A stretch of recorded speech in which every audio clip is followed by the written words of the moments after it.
Rain whispered against the stained glass windows of the gilded truffle, creating a cocoon of warmth within. 62 years old today, and I, Isabella Rossi, felt a contentment so deep it seemed to emanate from my very bones. The restaurant was my sanctuary, an old Victorian home converted into a dining establishment, where every room held the scent of aged wood, polish, and tonight, my favorite, wild mushroom risotto. My son, Lorenzo, had chosen this place. At 36, he still possessed the thoughtful eyes of the boy who'd press wildflowers between pages of heavy books for me. Seated beside him was his wife, Serena. Her beauty was striking, silver blonde hair swept into an elegant chignon, cheekbones that could cut glass. She smiled, a perfect crescent moon of politeness. "Happy birthday, Mother," Lorenzo said, pouring a deep Bordeaux into crystal glasses. The wine caught the flickering candlelight, casting ruby shadows on the white linen. "To the woman who taught me the names of every tree in our backyard before I could read." Tears pricked my eyes, the good kind. This was the life I'd built after my husband, Gabriel, passed 5 years ago. A life of quiet joy, my greenhouse, my books, and my small, precious family. We ordered. I chose the risotto, Lorenzo the duck confit, and Serena a simple arugula salad with lemon vinaigrette. "Chef's recommendation for the discerning palate," she said, her voice a smooth contralto. The conversation was a gentle stream. Lorenzo spoke of his sustainable architecture projects. I shared my latest triumph, propagating a rare Himalayan orchid in my greenhouse. But I noticed Serena's gaze, like a lighthouse beam, sweeping the room. Her fingers, adorned with a single platinum band, tapped a silent, arrhythmic tune on the tablecloth. "Is everything all right, dear?" I asked. "Perfect," she replied, her eyes snapping back to mine. "Just admiring the architecture. Lorenzo has such an eye for spaces with history." Her smile tightened almost imperceptibly at the corners. A strange chill, fleeting as a moth's wing, brushed my neck, but then Lorenzo reached over and squeezed my hand, his palm warm and familiar, and the moment passed. The meal arrived, a masterpiece on porcelain. As we ate, the conversation took an unexpected turn. Serena, usually content to listen, began steering the discussion toward the future. "Isabella, your greenhouse is magnificent," she said, spearing a leaf of arugula. "But it must be such a physical burden, all that bending, watering, the humidity." "Oh, it's my joy," I said, smiling. "It keeps me limber." "Of course," she nodded, her tones sweetly concerned. "But we worry, don't we, Lorenzo, about you being alone there, those slippery stone paths in the rain. And I've read fascinating articles about how certain molds in damp environments can affect cognitive function in seniors. It's so subtle they often don't even notice." Lorenzo looked up, a mild frown on his face. "Mold in Mom's greenhouse?" "It's pristine, Lorenzo," I said, a defensive edge creeping into my voice. Why did this feel like an attack? "I'm sure it is," Serena soothed, placing a hand on Lorenzo's arm. "I'm just being an alarmist. It's only because I care so much." She turned her liquid blue eyes to me. "You've seemed a little tired lately, Isabella, forgetting small things.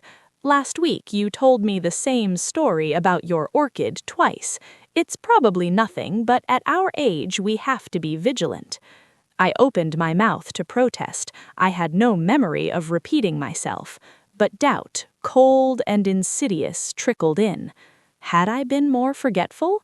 The fog I sometimes felt in the afternoons after her visits, was it more than just aging? Lorenzo was looking at me with new, worried eyes. "Have you been feeling okay, Mom?" Before I could answer, Serena deftly changed the subject, laughing about a client at her interior design firm. But the seed was planted. I spent the rest of the meal questioning my own mind, the taste of the exquisite risotto turning to ash in my mouth. As our plates were cleared, Lorenzo stood for the formal toast. His voice was thick with love. To my mother, Isabella, my first and best teacher, the woman who showed me that resilience isn't about never falling, but about learning what you can grow from the broken pieces. My heart swelled, momentarily pushing aside the unease. Serena raised her glass. To family, she said simply, but her eyes were fixed on me with an intensity that felt like a physical weight. I lifted my own glass, the heavy crystal cool against my fingers. As I brought it to my lips, a young server appeared at my shoulder. Her had a kind, open face, framed by dark curls escaping her braid. "A fresh napkin, signora," she murmured in a soft Italian accent. With a dancer's brace, she replaced my linen, and in that fluid motion left a tiny, tightly folded square of paper beneath the bread plate. Our eyes met. Hers were wide, dark pools of urgent warning. She gave an almost imperceptible shake of her head toward my glass, then melted into the shadows of the restaurant. My blood turned to ice. Excusing myself, I fled to the restroom. Locked in a marble stall, my hands trembling violently, I unfolded the note. The handwriting was elegant, feminine, and rushed. "Non bere il vino. La tua vita è in pericolo. Fidati di me." Do not drink the wine. Your life is in danger. Trust me. The world narrowed to those words, written in emerald green ink on fine cream-colored paper. The romantic language of my heritage now framed a deadly warning. I leaned against the door, the ornate Victorian wallpaper swimming before my eyes. Who? Why? Then the memories I had been suppressing flooded back. The bitter aftertaste of the special detox tea Serena brought me every Tuesday, the dizziness that followed, the episodes of confusion that coincided perfectly with her visits, her gentle, persistent questions about my will, my finances, my plans for the future. The monstrous truth began to take shape in the dark. When I returned to the table, I was an actress stepping onto a stage. Every sense was heightened. The candlelight seemed too bright, the chatter too loud, the scent of food suddenly cloying. I saw Serena differently now. Her concern on her face was a masterfully crafted mask. Her eyes kept darting to my wineglass with a predatory focus. Lorenzo was oblivious, chatting warmly about adding a conservatory to their home. "I was thinking, Mom, you could help us design it, fill it with your orchids," he said. "That sounds lovely," I whispered, my throat tight. The dessert cart arrived, a magnificent tiered creation of pastries and fruits. As Lorenzo and the server discussed the options, I saw my chance. With a movement born of sheer survival instinct, I reached for my water glass, feigning a cough, and let my sleeve brush the wine glasses. In that chaotic second, my glass and Serena's switched places. The liquids were identical. The deed was done. My heart hammered a frantic rhythm against my ribs. I raised the glass, her glass. "To new beginnings," I said, my voice barely a whisper. We drank. The first 3 minutes were an eternity. Serena discussed fabric swatches. Lorenzo talked about sustainable glass. I nodded, smiling, while inside I was screaming. At the 4-minute mark, Serena paused mid-sentence. A delicate frown creased her brow. She pressed a hand to her temple. "Lorenzo, I have the most dreadful headache." Her words were slightly slurred. She reached for her water, but her hand missed the glass, knocking it over. The water spread across the linen like a dark stain. "Serena?" Lorenzo's voice was alarmed. I can't seem to. Her eyes lost focus. She tried to stand, but her legs buckled. Lorenzo caught her as she collapsed, her body suddenly limp and heavy. Chaos erupted. Someone shouted for a doctor. The maitre d' rushed over. In the pandemonium, I stood frozen, clutching the note in my pocket, its words burning like a brand. La tua vita è in pericolo. My life. It had been meant for me. The emergency room of St. Augustine Hospital was a world of harsh light and whispered horrors. Lorenzo paced like a ghost, his face pale with shock. I sat stiffly in a plastic chair, the note a secret burning in my palm. After an hour that felt like a decade, a doctor approached, a man with kind, tired eyes, named Dr. Chen. Mr. Rossi, your wife has been stabilized, but we've found something troubling. Her blood shows toxic levels of digoxin, a powerful heart medication. Digoxin? She's not on any heart medication. Lorenzo's voice cracked. In these concentrations, Dr. Chen said gently, it's not medication, it's poison. That's when I finally unfolded my trembling hand and showed Lorenzo the note. Watching his face as he read it, the confusion, the dawning horror, the utter devastation was its own kind of agony. Mom, what is this? Who gave you this? And so, under the fluorescent glare, I told him about the server, the warning, the creeping suspicions I'd dismissed, the switch I'd made. With each word, I saw the foundations of his life crumble. All this time, he whispered, sinking to his knees beside my chair. All this time she was making me doubt you, and I believed her. I asked you about the forgetfulness. I suggested you see a neurologist. My God, I was helping her. Detective Vargas arrived then, a sharp-eyed woman with a calm, no-nonsense demeanor. She listened, took the note, and began asking questions that pieced together a terrifying premeditation. With Serena sedated in the ICU, Detective Vargas, Lorenzo, and I returned to my home. In Serena's private study, a room I'd rarely entered, we found the blueprint of her malice. In a locked filing cabinet, behind portfolios of fabric samples, was a trove of chilling evidence. Printed medical articles on managing geriatric cognitive decline and cardiac glycosides, uses and toxicity. Brochures for Golden Sunset Manor, a luxury assisted living facility with exorbitant fees and limited visitor access. A drafted addendum to my will, naming Lorenzo, and by extension her, as the sole executor of my estate and medical decisions. A ledger, meticulously kept, noting dates of her visits to me and brief comments. Increased tea dosage, reported dizziness, suggested power of attorney again, resisted, mild confusion observed after lunch. But most damning were the small, unlabeled bottles tucked in the back of the drawer. Later testing would confirm they contained powdered digitalis, derived from the foxglove plant. A plant! She had used the very thing I loved, botany, as a weapon against me.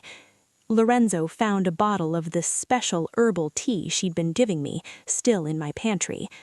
She was poisoning you slowly, he said, his voice hollow with disgust, making you sick and confused, so her story about your declining mind would be believable, so that moving you to a care facility would seem logical, and then the final dose. Detective Vargas nodded grimly. It's a pattern. We're already looking into her past. This level of planning, it's rarely a first attempt. The server's name was Chiara. She agreed to meet us at a quiet cafe the next day. She was an art history student from Florence, working at the Gilded Truffle to pay her tuition. Her eyes, which had been so full of warning, now held a deep, weary sorrow. Signora Rossi, grazie a Dio. When I saw her at your table, my blood went cold. You knew her? Lorenzo asked. Not her name, but her face. Chiara's story unfolded. 2 years prior, her beloved Nana, Rosa, in a small town outside Florence, had begun experiencing sudden dementia. A kind, beautiful foreigner named Serena, using a different surname, had befriended her, helping with shopping and company. She'd recommended a private clinic in Switzerland for specialized care. Rosa died there 3 months later of heart failure. The family's modest savings were drained by the clinic fees. "I always knew it was wrong," Chiara whispered, tears in her eyes. Nana Rosa had the spirit of a lioness. "When I came to America to study, I never thought I'd see that woman's face again. But there she was at that table, looking at you with the same cold concern. And I saw her, when you were all laughing, brush something into your wineglass from a ring she wore. A ring, poison. The elegance of the method was as horrifying as its intent. "You saved my life, Chiara," I said, my own tears falling. "No, Signora," she replied firmly. "You saved your own life by being brave enough to trust a stranger. I just gave you the warning." Serena regained consciousness 2 days later. Detective Vargas asked if I would accompany her for the interview. I needed to see the monster without its mask. The hospital room was silent save for the beep of monitors. Serena looked pale and small, but when her eyes opened and landed on me, they filled with a venom so pure it stole my breath. "You," she rasped. "Isabella is here to understand, Serena," Detective Vargas said calmly. "Why?" Serena's laugh was a dry, ugly sound. "Why? Look at her, a widow with a beautiful home, a thriving garden, a healthy portfolio left by her dear Gabriel, and a son so gullible, so desperate for his mother to be cared for, that he couldn't see he was marrying the caregiver." Her gaze shifted to Lorenzo, who stood in the doorway, his face a mask of pain. "You were the perfect instrument, my love, so trusting, so malleable." "You never loved me," Lorenzo stated, his voice flat. "I loved the access you provided," she corrected, as if explaining something simple to a child. "Elderly women with resources and distant families are a specialty of mine. Isabella was to be my masterpiece. The slow fade, the dignified decline, the peaceful passing. No mess, no suspicion, just a grieving son inheriting everything, comforted by his devoted wife." She spoke of human lives as inventory, of love as a tactical weakness. She confessed to 3 other similar operations across Europe, detailing her methods with the detached pride of a master craftsman. The digitalis sourced from her own discreetly grown foxgloves, the gradual dosing, the psychological erosion. It was a confession not of guilt, but of expertise. As we left, she called out to me, her voice suddenly soft, poisonous honey. "You won, Isabella, but you'll always live with the knowledge that your own son chose to believe me over you. That's a different kind of poison, isn't it? One with no antidote." Her words were meant to wound, and they did. But as I looked at Lorenzo's shattered face, I knew our battle was not with each other, but with the toxin she had injected into our relationship. The physical detox from low-grade digitalis poisoning took weeks. The psychological detox for our family would take much longer. Lorenzo moved back into my home for a while. The first nights were filled with silence and unbearable guilt on his part. One evening, he broke down. "She was right, Mom. I did choose to believe her. I saw you forget a name, lose your keys, and instead of attributing it to a busy mind, I saw proof of her narrative. I was so afraid of losing you, I started treating you like you were already gone." We cried together on the old porch swing where I'd rocked him as a baby. "You were manipulated by a professional," I told him, meaning it. "She studied us. She knew your fear, the fear of losing another parent, and she weaponized it. My mistake was not trusting my own unease sooner." We started therapy, both individually and together. We had to learn a new language, one of radical honesty, where no concern was too small to voice, no gut feeling too silly to share. I sold the house. Every corner whispered of Serena's false care. I bought a smaller cottage on the outskirts of the city, with a sun-drenched solarium for my plants. The act of choosing new paint, new gardens, was profoundly healing. I was replanting my own life. Kiara became a regular visitor. Our bond, forged in trauma, grew into a genuine grandmotherly friendship. I helped her with her tuition. She helped me reclaim my joy in my Italian heritage, cooking old family recipes with me that I'd neglected since Gabriel's death. Lorenzo began dating again, cautiously. A year later, he introduced me to Elena, a warm-hearted landscape architect. She had calloused hands from working the earth and a laugh that filled rooms. She looked at Lorenzo with pure, uncalculated affection, and she treated me as a person, not a patient or a problem. One day, in my new solarium, Elena pointed to a beautiful purple-flowered plant. "Foxglove," she said admiringly. "Digitalis purpurea, such a stunning, powerful plant, life-saving in the right hands, deadly in the wrong ones." The three of us shared a long, silent look, the poison and the antidote from the same source. It felt like a metaphor we were all learning to live with. Serena was convicted on multiple counts of attempted murder, fraud, and elder abuse, drawing on evidence from Kiara's Nana's case and the international investigations her confession triggered. She received a sentence that would keep her behind bars for the rest of her life. There was no triumph in the verdict, only a heavy, solemn closure. Today, on the morning of my 63rd birthday, I sit in my solarium. The air is warm and humid, rich with the scent of soil and blooming jasmine.